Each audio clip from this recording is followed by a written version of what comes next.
Boston had got that mix, right? That old history, but also this uh, definite toughness.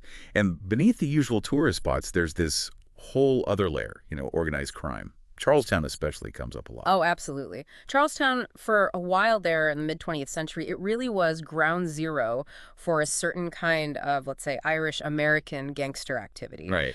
And we're not talking some long-running mafia dynasty here. The group we're looking at today, the McLaughlin Gang or the Charlestown Mob, their Mhm. main run was pretty short, maybe the 1950s up to, what, 66? Yeah, about that. And mostly Irish-American guys, as you said. Predominantly, yes. And their activities, I mean, it's like a checklist, isn't it? Yeah. Running the numbers, loan sharking, Mm-hmm.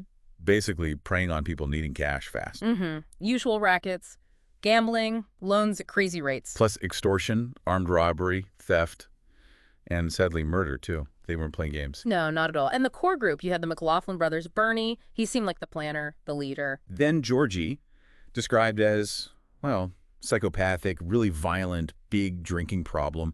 And Edward, punchy, the boxer. He was the muscle. Punchy, right. Makes sense. Yeah, and working with them, guys like Stevie and Cornelia, Connie Hughes, key enforcers.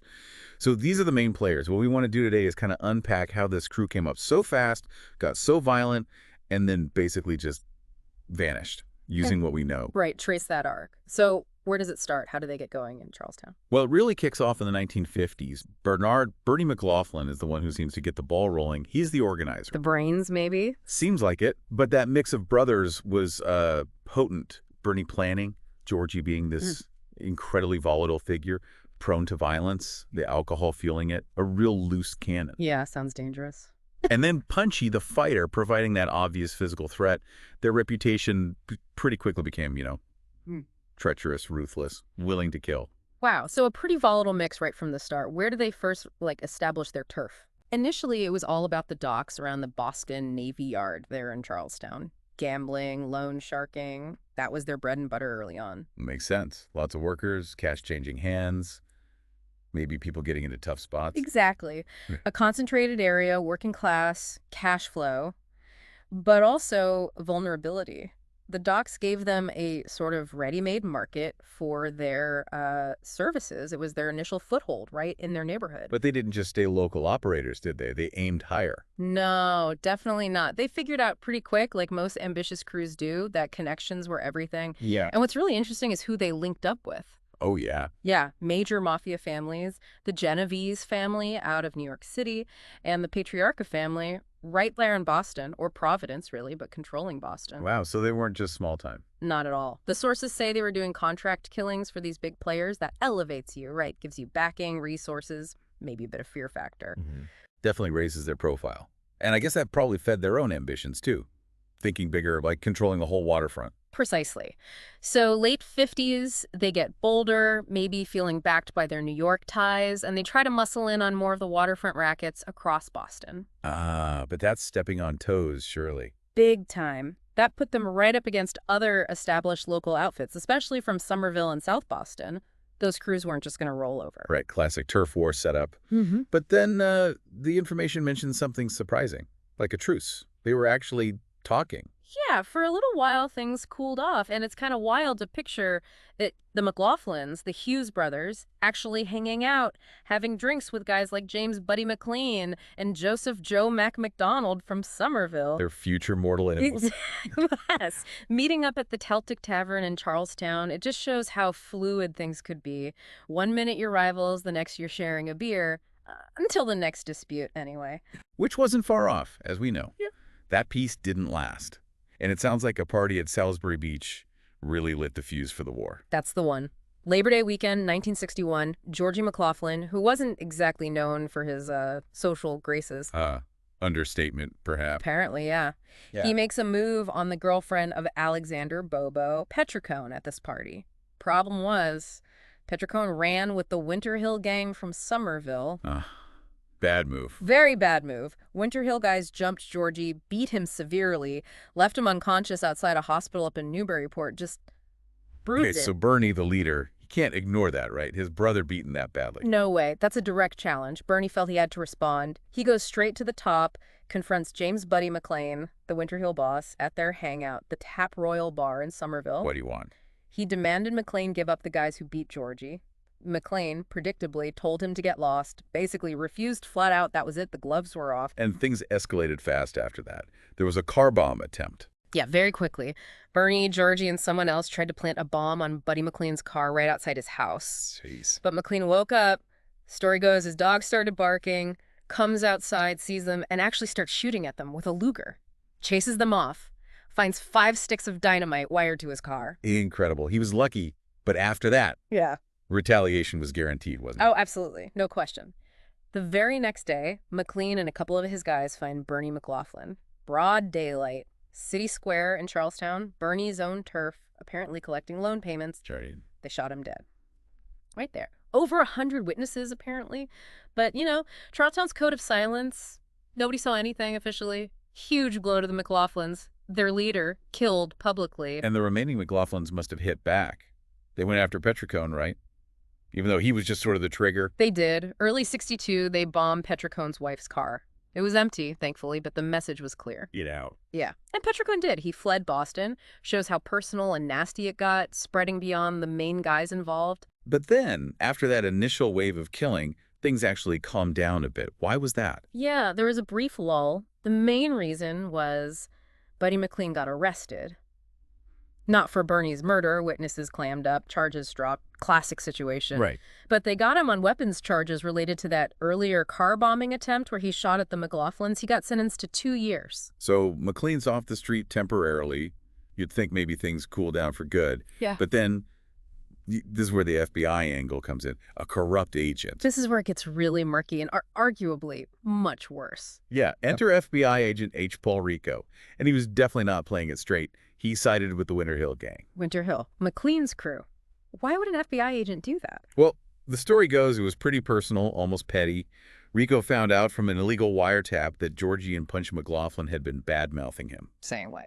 Apparently saying some pretty crude things about Rico, J. Edgar Hoover, even Hoover's associate Clyde Tolson, and Punchy supposedly threatened the brother of Rico's FBI partner.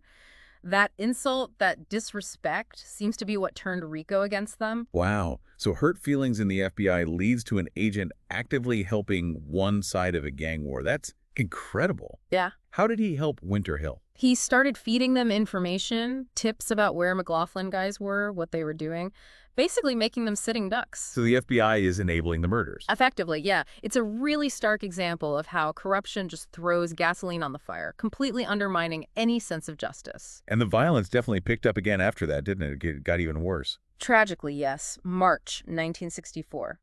Georgie McLaughlin, still stewing about McLean, probably drunk, gets into an argument at a christening party. Oh, no. He leaves, gets a gun, comes back, and shoots someone. But it's the wrong guy. Mistaken identity.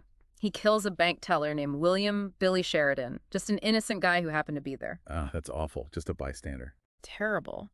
And that murder lands Georgie on the FBI's 10 most wanted list. Meanwhile, Winter Hill is still going after the McLaughlins, with maybe some help from Rico's info. There was a particularly nasty killing. Yeah, May 64, Frank Benjamin, Charlestown Mob guy. He'd apparently been making threats against McLean. He gets killed by Vincent Jimmy the Bear, Flemmy and his brother Stephen, the rifleman, Flemmy Winter Hill hitters. And there was something gruesome about it. Extremely. The gun they used apparently belonged to a dirty cop. So to prevent the bullet being traced back, the Flemmy brothers cut off Benjamin's head. Oh, my God. Body found in a stolen car trunk, head buried somewhere else. Just barbaric. Shows the lengths they'd go to. Unbelievable. And Punchy McLaughlin, the brother who was still out there, he became a major target, didn't he? They really went after him. Relentlessly. It was like they wouldn't stop until he was dead. First attempt, November 64, shot getting into his car outside a hotel. Horrific jaw injuries, but he somehow survived. He survived that. Miraculously. Then, get this, another attempt where the hitmen disguised themselves as rabbis. Seriously? Rabbis? Apparently so. He survived that too. Then a third time, out in Westwood, he gets shot again, loses his right hand in the attack. Lost his hand. Still survived. Still survived. But the fourth time, October 1965, he's boarding an MBTA bus in West Roxbury. They finally got him. Shot and killed right there. Just relentless. While all this is happening to Punchy, what about Georgie? He was on the run most wanted list. Right, but his time ran out. FBI tracked him down, hiding out in Dorchester, February 65. And there's another dark twist with Agent Rico. Would now? Rico apparently got a throwdown gun, a clean pistol, intending to shoot McLaughlin during the arrest and then plant the gun on him to claim self-defense. Jeez. Did he? No, thankfully. Another agent stepped in and stopped it, so Georgie was arrested without more bloodshed. He went on trial for killing the bank teller, Billy Sheridan. Convicted. Sentenced to life in prison. So by late 65, early 66, Bernie's dead, Punchy's dead, Georgie's locked up for life. That's got to be pretty much the end for the gang. But were there still loose ends, other guys targeted? Yeah, the war basically mopped up the rest. John Maxey Shackelford, another associate, got shot but survived. Smartly, he got out of Boston after that. Can't blame him. And then, maybe one of the saddest footnotes, John Locke, he was younger, one of the last guys sort of associated with the crew, found shot dead in Revere, March 67. The dismantling was complete. So, pulling back for the big picture, Yeah. what's the final verdict on the Charlestown Mob? When did they officially just stop existing? By 1966, maybe bleeding into early 67 with Locke's death, they were done, finished. The war with Winter Hill just annihilated them. Leaders gone, enforcers gone. Yep. Bernie and Punchy dead, Georgie in jail for life. The Hughes brothers, Stevie and Connie, they were both shot and killed too, on separate occasions. The few guys left, like Joseph Rockball, O'Rourke, or Maxey Shackelford, who fled, they were scattered. The gang, as an organization, effectively ceased to exist. It's just such a fast burn. Rise up, powerful for a bit, then wiped out in, 5 years of intense war? What do you think are the main things we can take away from this whole story? Well, a few things really stand out, don't they? First, just the sheer ferocity of these local gang wars, often driven by really personal stuff, revenge cycles that just escalate. The tit for tat was brutal. Exactly. Second, you absolutely cannot ignore the impact of corruption. That FBI agent, Rico, his involvement clearly tilted the scales and made things bloodier.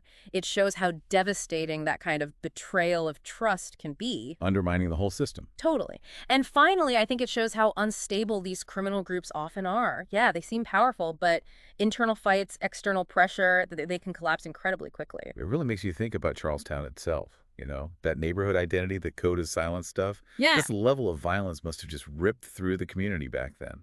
Oh, undoubtedly. These weren't just news stories. These were neighbors, families, living with this day in, day out. The fear, the trauma, it leaves scars. The Charlestown Mob story is a really potent, if grim, reminder of the dark side that can run beneath the surface of a city.